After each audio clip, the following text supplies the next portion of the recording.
To begin the club building process, you have to figure out what length you want to cut your shafts, and I've already done that. That's easy. You just, on this one chart I found online by Cleveland Golf, you hold a club like this, then you measure from your wrist to the floor. I did that and realized I need to cut a 1/2 inch off each shaft from standard length. So I'm going to do that. Take a tape measure and go at the end of the shaft all the way to the other end. Measure a 1/2 inch off of where standard is. Then mark it with the permanent marker. And now you're ready to cut.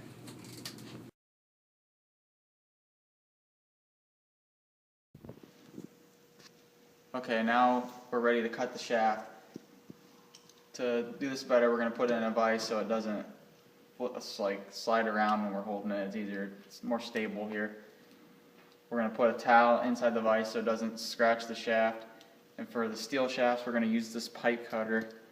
And if we have, for our graphite shafts, we're going to use this hacksaw so it doesn't crack the graphite shafts. So you line it up with the mark you made. Previously when we measured it. You want to remeasure just to make sure that you got the measurements right. Probably a good idea. Okay, make sure it's tight. And turn it. Keep doing that. You turn the knob down here to make it tighter. And keep turning it. Like that. You gotta make sure it's pushing it out. Look. That's how you cut it off.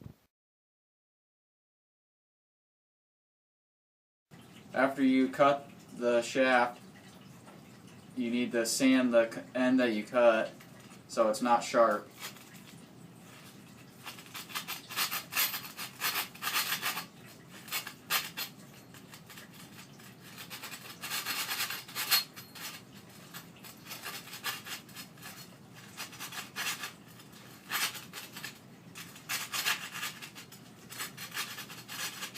There you have it.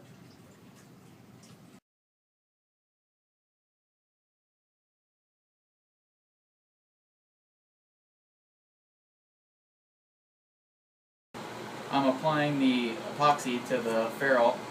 The ferrule is just above the hosel and it's just for cosmetic purposes on the golf club.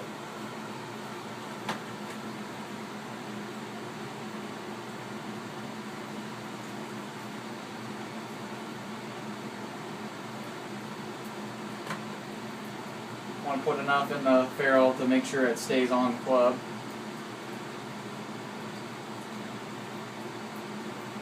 Here's what the ferrule looks like. Now I'm going to scuff the club or the shaft where the club head's going to be so the epoxy stays better and the club head doesn't ensuring that the club head won't fall off.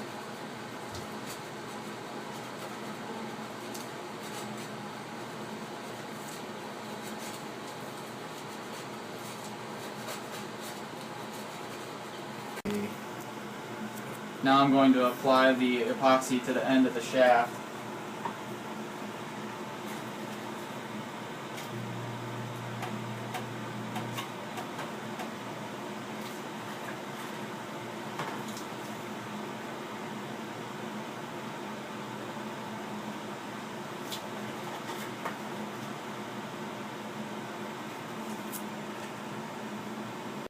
Now I'm going to put some epoxy in the club inside the club head and the hosel. The more the better at this stage, so again the club head doesn't fall off. You never put too much.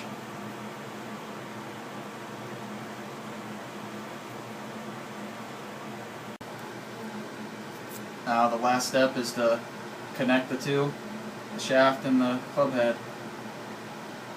and then wipe off the excess.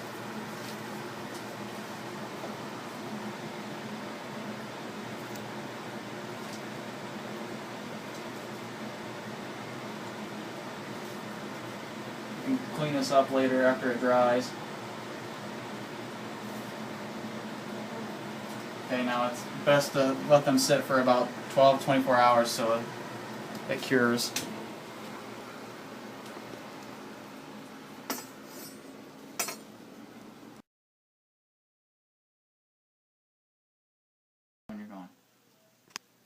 Now we are going to grip the golf clubs.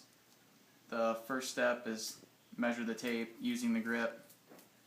So just put the tape on top of the grip and then cut it.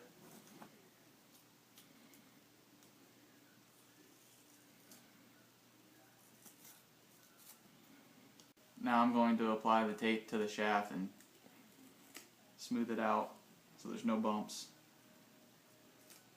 The amount of tape you want to use can vary, just based on personal preference. I'm going to use 1.5 pieces, so it just covers the shaft one time.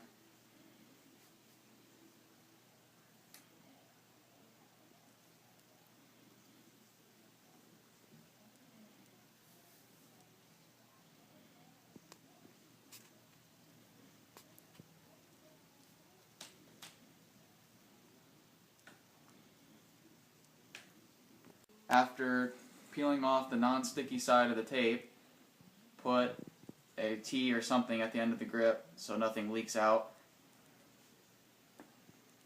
and pour mineral spirits in the end of the grip, and fill it up all the way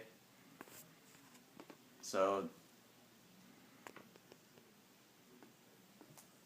it comes all the way to the top of the grip but doesn't leak out.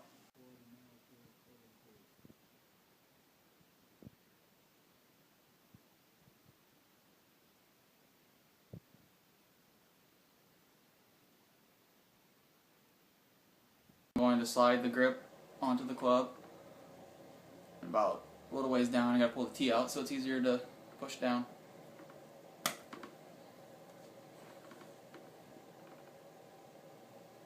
It's okay if the mineral spirit slides down. Make sure it's all the way down. Wipe off the excess, and then turn the grip to where you want it. Kind of a messy process. I'm gonna let the grip dry. Place it upside down so the excess will come out of the bottom out of the hole at the top of the grip, and I'm gonna let them sit overnight so they dry completely.